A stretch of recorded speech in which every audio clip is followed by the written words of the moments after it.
Sri Wahyuni dengan NIM 029. Di sini saya akan mengajak teman-teman untuk belajar sains. Sains sangat penting bagi anak. Mengapa pembelajaran sains sangat penting? Karena dengan pembelajaran sains membantu anak untuk mengenal segala gejala benda dan juga gejala peristiwa. Nah, di sini saya akan mengajak teman-teman untuk belajar dari suatu pembelajaran proses terjadinya hujan, di mana di sini saya akan menggunakan metode bercerita. Metode bercerita sendiri ialah proses penyajian atau penyampaian materi secara lisan melalui bercerita. Nah, dalam metode bercerita di sini saya akan menggunakan sebuah media, yaitu media visual diam yang berupa gambar. Sebelum kita lanjut pada cerita dari proses terjadinya hujan, kita nyanyi dulu. Nah, sekarang kita nyanyi bersama-sama.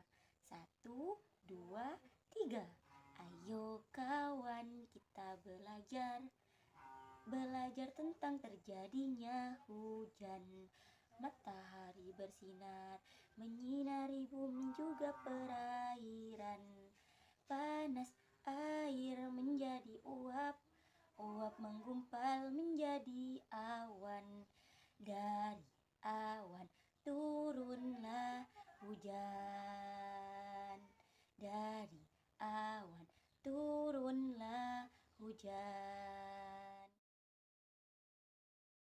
Berikut saya akan menjelaskan terhadap teman-teman bagaimana proses terjadinya hujan.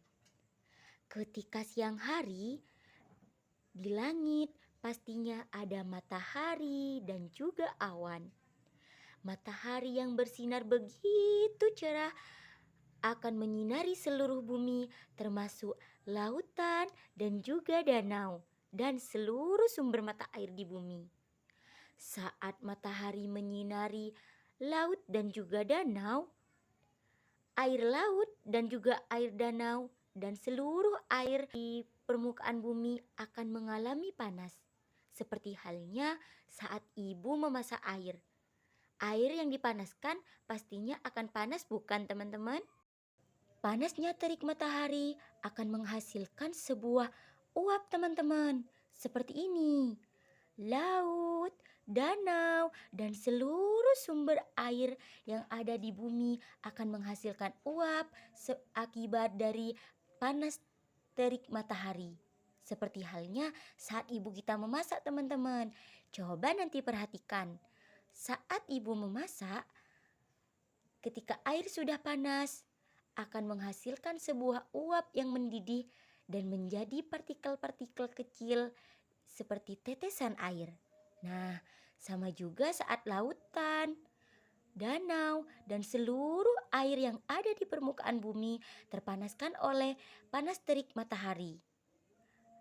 Laut, danau, dan seluruh mata air di bumi akan menghasilkan sebuah uap yang akan menyatu menjadi partikel-partikel kecil hingga menjadi sebuah awan, yaitu awan mendung petang berwarna abu-abu.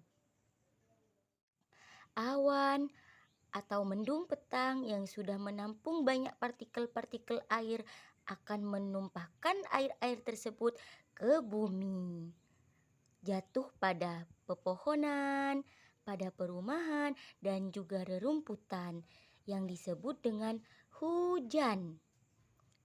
Jadi, proses terjadinya hujan saat air laut dan juga air danau dan seluruh mata air di permukaan bumi mendapat panas terik matahari hingga menjadikan seluruh air-air menjadi air yang panas, hingga dari panas air tersebut akan menimbulkan sebuah uap.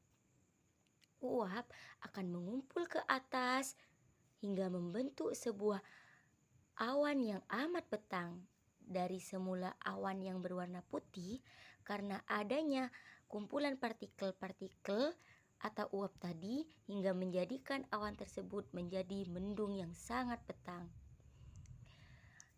Awan yang sudah menampung partikel-partikel air akan menumpahkan air-air ke bumi kita hingga terjadilah sebuah hujan.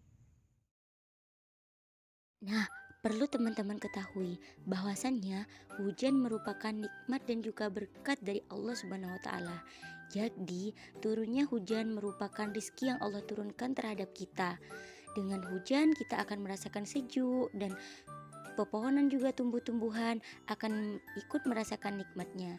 Ketika hujan, jangan lupa berdoa ya teman-teman, memohon atas keselamatan dan juga bersyukur atas nikmat yang telah Allah berikan. Terima kasih teman-teman sudah menyimak dan menyaksikan video saya dengan baik. Jangan lupa berdoa saat hujan ya.